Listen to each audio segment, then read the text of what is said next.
Yo, what's good YouTube? CB2 Breezy here. Welcome to another video on the channel, and I want to talk about Saturday night's main event for WWE last night. Want to get my review on it. Yo, what's good, Hunter Hill? What's good? So, about Saturday night's main event.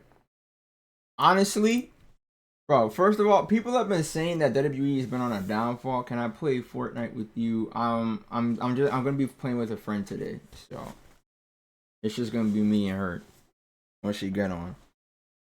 And if she's not on by the time I get off, I finish doing this review, then I'm just gonna do ballistic rank until then. Uh, but yeah, about Saturday night's main event, and like I was trying to get into, people have been saying that WWE's been on a downfall as of recently, and honestly, I can kind of see it because ever since this TKO deal, it feels like the actual like love for wrestling has been sucked out of WWE. This is supposed to be World Wrestling Entertainment, but it seems like the wrestling has been very silent as of recently, bro. And I know it's not just me seeing that. Obviously, like I just said, multiple people have been saying wrestling is dying. You know, and that's why I want to start with John Cena versus R-Truth. John Cena's whole gimmick right now is supposedly being the downfall of wrestling. You know, his whole gimmick is supposed to be oh, I'm gonna ruin wrestling, this, that.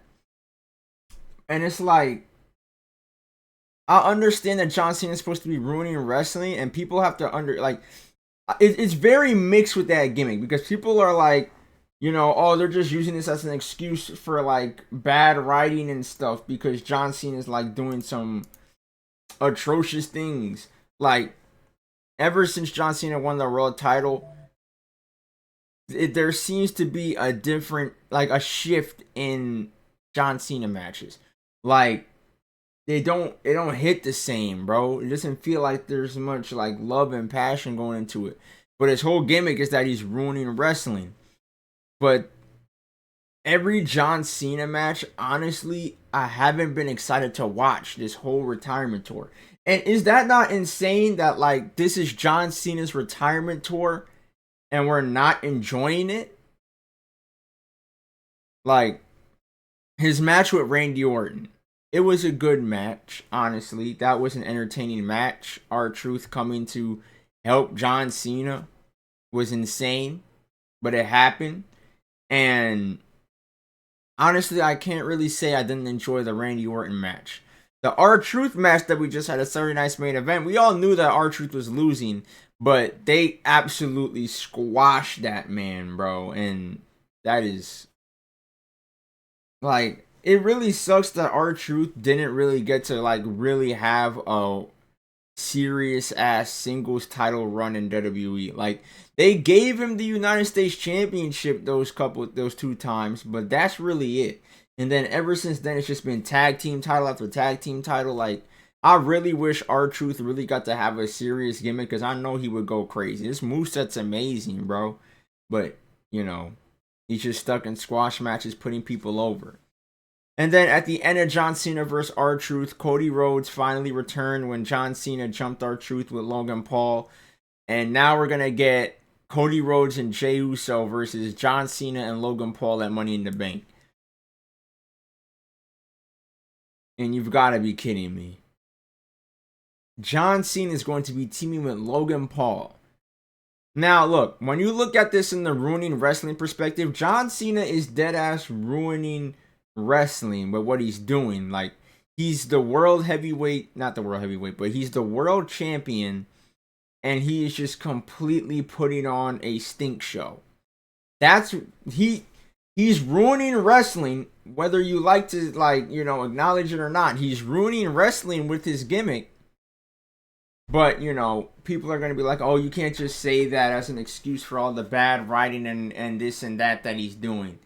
So, I don't know how I feel with the John Cena stuff. In my opinion, he's ruining wrestling. I mean, he had Travis Scott come out at WrestleMania to help him win the World Championship.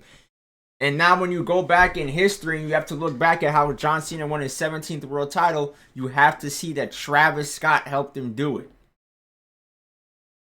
I'm gonna give my full thoughts on how I feel about TKO at the end of this all. Uh, Sami Zayn and CM Punk versus Seth Rollins and Braun Breaker. That match was great. That was a great match. And then here's my thing though. The end of the match. Bronson Reed returns. Why is Bronson Reed in a faction with Seth Rollins when before he got injured, he was literally in a rivalry with Seth Rollins that basically went unfinished? I'm pretty sure, like, bro, I remember, like, this man Rollins stomped his head into a steel step. They went through a hell in their match. And now, when Bronson Reed returns, he's in Seth Rollins' faction? Have we just completely forgotten and lost the plot? Why, on his return, is he just going to align himself with the same man he was beefing with before he left? What sense does that make? Now, when you look at Seth Rollins' faction, now you got Seth Rollins, Paul Heyman, Braun Breaker, and Bronson Reed on one team. That is completely unstoppable. The Judgment Day can no longer run Raw after this. Seth Rollins' faction is literally going to take over. Give Braun Breaker the IC title. Give Seth Rollins the... Actually, no. Braun Breaker and Bronson Reed could go take the tag titles and completely dominate the Raw tag team division. Seth Rollins could take the World Heavyweight Championship from Jey Uso. They completely run Raw, and there's nobody that's going to stop them because Seth Rollins has not only Paul Heyman in his corner, but Braun Breaker and Bronson Reed as his goons. You banned them from ringside. You banned Paul Heyman as well. Seth Rollins is still Seth freaking Rollins. He can win a World Heavyweight Championship match on his own. So I'm just saying, WWE has to completely book this correctly because when you have all four of those demons on one team, there is absolutely no way in hell that they fail outside of outside interference or Roman Reigns. But even then, Roman Reigns still hasn't beaten Seth Rollins. So I don't know what's going to happen there. Moving on, Damian Priest versus Drew McIntyre. That was a great match. Unfortunately, Drew McIntyre was wrestling that match with multiple injuries, so we couldn't really get a crazy, brutal spot fest that we most likely were going to get between Priest and Drew. But we still got a great match. Superplex off the cage with Damian Priest. That was fire. I loved when Jesse the Body Ventura was like super pissed at Priest when he walked out the cage. Like, bro, oh, that was exciting. Someone just walks out the cage. Like, that was hilarious, bro. And he has his moments, but honestly, on commentary, like, for the whole match, Ventura's kind of, like, boring, in my opinion. But he has his moments. He has some funny calls. But I don't know how I feel. I'm happy he just sticks to one match a show. And Damian Priest won that match. Big W. Obviously, when Drew McIntyre is back on TV, they got to rekindle that rivalry and end it once and for all. They're probably going to throw Damian Priest into a Money in the Bank qualifier, and he's either going to qualify or maybe eat the pin. It depends on who's in the match, not going to lie. Zelina Vega versus Chelsea Green. WWE, y'all are something else, man. And y'all gonna announce the Evolution PLE after what you did to Zelina and Chelsea. The only women's match that got put on the show last minute on SmackDown barely even got 10 minutes. And on top of that, if I'm gonna be completely honest, the crowd was not into the match. And it honestly just, I don't know, it just didn't hit for me. The match didn't hit for me. And it sucks. Because first of all, Zelina Vega is the United States champion and is barely getting a reaction. You want to know one of those reasons? Her damn theme song. First of all, before they added the Zelina Vega at the start of her theme again, I bet they did this because people were getting confused with her theme song. I'm probably not the only one that thought this, bro. Her theme song deadass sounds like the SmackDown theme song, the Megan Thee Stallion Never Play song, bro. And you can't tell me otherwise, bro. I'll pull up a side-by-side right now. Hold on, bro. 'Cause I'm about to show y'all, bro. Like, I'm not This is not coming out of my ass, bro. Look. So here's Never Play with Megan.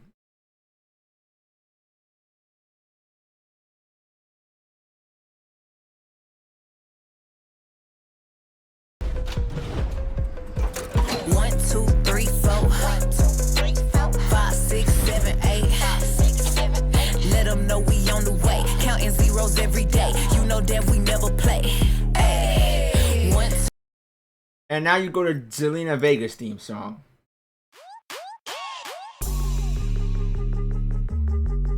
Wait till the beat drops. We don't play, nah, we don't play. HOV lane, no stops, no delays. We don't play, nah, we don't play. Yes, I'm the visual, and I never play. Yeah, walking all eyes on. Yes, they aren't completely similar when you listen to it side by side, but at the end of the day, like, bro, those, like, the beats are almost similar. You can't knock that. And I feel like they had to add the Zelina Vega at the start so that people weren't be like, oh shoot, did they play the SmackDown theme song on accident? Like, bro, all the time when I go on Twitter, I see people saying, bro, her theme song sounds too much like the SmackDown theme song. People are probably confusing it, this and that. It's like,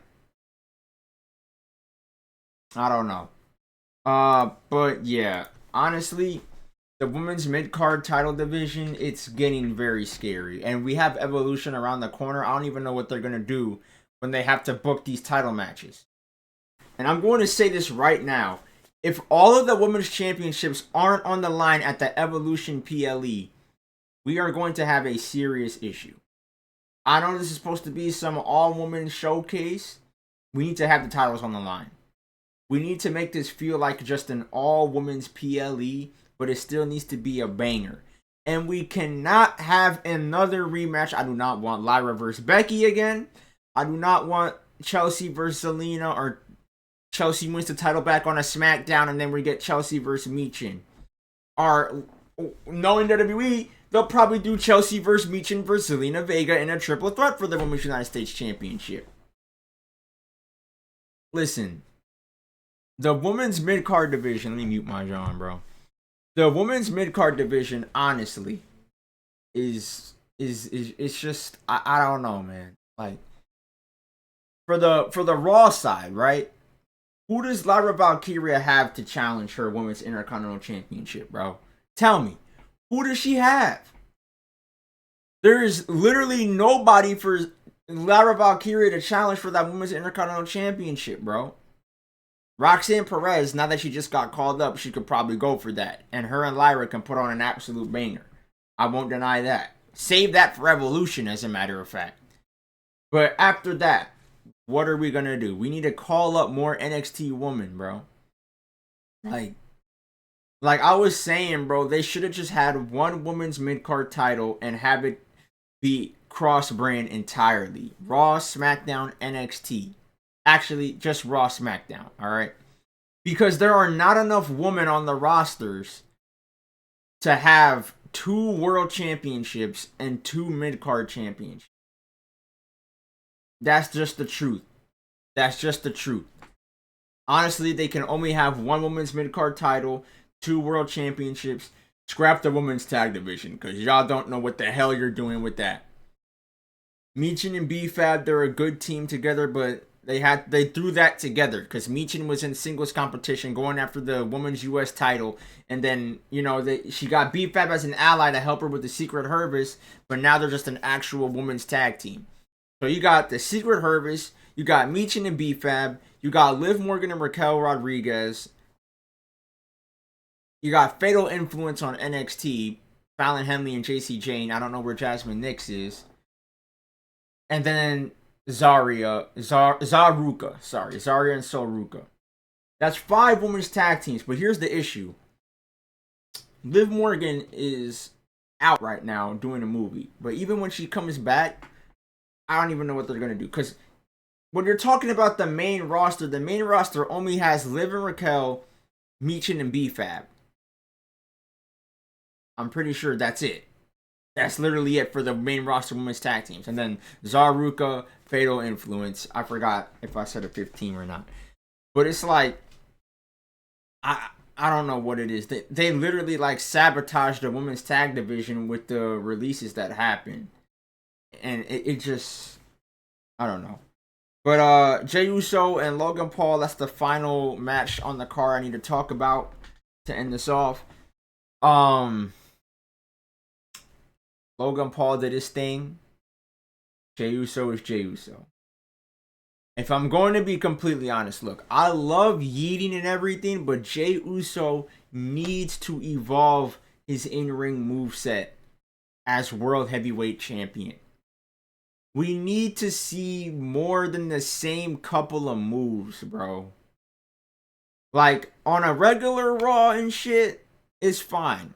Because the opponent's going to be hitting some crazy moves, and then Jey Uso's just going to do his Jey Uso thing. But when we're on a PLE, I gotta see some new things from the champion sometimes, bro.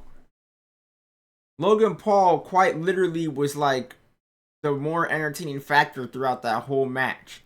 And then you got John Cena ruining the end of the match. Cody Rhodes coming to save it. This and that. Jey Uso retained. It's like, I don't know. I love the World Heavyweight Championship stuff. And Jey Uso is completely over. You can't deny that. But it's becoming an issue in ring wise because it feels like we're just getting the same thing every single match.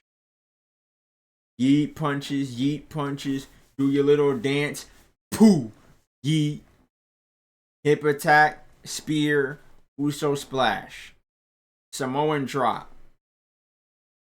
It's like there isn't really much variety in the Jey Uso moveset, and that's just my issue. Overall, with Saturday night's main event, it was honestly a forgettable PLE. I honestly was not that entertained throughout the show. I do predictions in my Discord server. Bro, I was forgetting to even like fill in the results for the predictions. And like after the PLE, I forgot to even reward the final match. Because I was so out of it. And my final thing on John Cena, because you know people are saying he shouldn't have even turned heel for his retirement tour. The whole gimmick. Listen, guys, I understand you guys are frustrated that John Cena's reign has been lackluster. He is trying to ruin wrestling. The entire point, like at the end of the day, his gimmick is working. The fact that you guys are all on Twitter complaining and saying, oh, he shouldn't have turned heel. Oh, he's not ruining wrestling. He just sucks. This and that. He is ruining wrestling. He won his 17th World Championship by using Travis Scott as a run-in. The entire gimmick for all of his matches has been charge up a title hit in the corner, get reversed, this and that happens, and then finally he hits them with the title. With R-Truth, he gave the ref the title, he looked away, low blow, AA, 1, 2, 3. In the main event of Saturday night's main event, he tried to make Jey Uso lose to Logan Paul, a YouTuber. He tried to make him lose his world championship to a YouTuber so that he could ruin wrestling. It is in front of you, bro. He's not going to entertain. He's not going to do good. He's not going to do justice. He wants to ruin wrestling, and that's the whole point of this gimmick. He is ruining wrestling. So when John Cena is doing some bullshit that makes you go like, bro, why is this happening? This should not be happening in WWE, this and that. He is ruining wrestling. That's the whole point of the gimmick. You're supposed to hate it. You're supposed to reject it. That means he's doing good.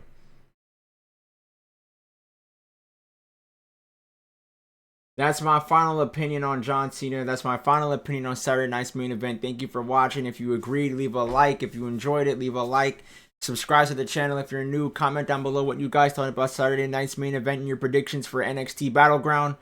Let me tell y'all my predictions for NXT Battleground, I guess, in this video before we head out of here. And I'm just gonna upload this John non-edited onto YouTube. Why not? So my predictions for NXT Battleground, starting with Hank and Take and Josh Briggs versus The Culling. I think this is where the Culling is finally going to pick up their first victory as a tag. Well, not first victory, but I feel like this is where the Culling's going to take a victory. It's a non-title match, and it's Josh Briggs. Josh Briggs is going to take the pin, most likely. For Stacks versus Tony D'Angelo, I think that Tony D'Angelo is going to win. There's no way that the will of his family is not going to help him defeat his, former dude. But at the same time, I feel like Stacks needs to pick up the victory. But also at the same time, Tony D'Angelo has been losing on NXT because of this feud. And, you got Stacks going to the Rizzo safe house, getting the upper hand on Tony D'Angelo all the time.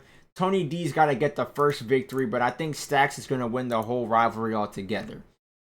Kalani versus Sol Ruka for the Women's North American Championship. Kalani Jordan wants to be the staple of the Women's North American division. Sol Ruka's going to win. Zarya's probably going to interfere in that match in some way and help Sol Ruka win. Sorry. Joe Hendry versus Trick Williams for the TNA World Championship. Trick Williams, you are not taking that TNA World Championship. I am sorry, my boy, but you are not taking that, John, bro. Joe Hendry in 5. Trick Williams versus Miles Bourne for the NXT Championship. Look, Miles Bourne is a W. This man bagged Stephanie Vaquer. He may have a disability, but he has the ability to pull Huz, bro. No cap. Sorry to call Stephanie Huz. I just had to do it for the clip. But yeah, Miles Bourne, he got a disability, but he has the ability to be great in the ring. So, he's not going to win the title, but he's going to put on an amazing match against Oba Femi. That is for damn sure. Stephanie Vaquer versus Jordan Grace for the NXT Women's Championship. I smell a Vaquer call-up very soon. I'm not saying this now. I don't think that she's going to lose the title to Jordan Grace tonight. But I am going to say that Jordan Grace's time is coming. Julia got called up. I don't think they're going to immediately call up Stephanie Vaquer right now. But honestly, I wouldn't be surprised if she loses to Jordan Grace and gets called up right after, because the women's division on the main roster low-key needs that Vaquer magic. I'm just going to say that right now on Raw. They need that Stephanie magic. Thank you for watching. I'm going to catch you on the next video, man. Peace.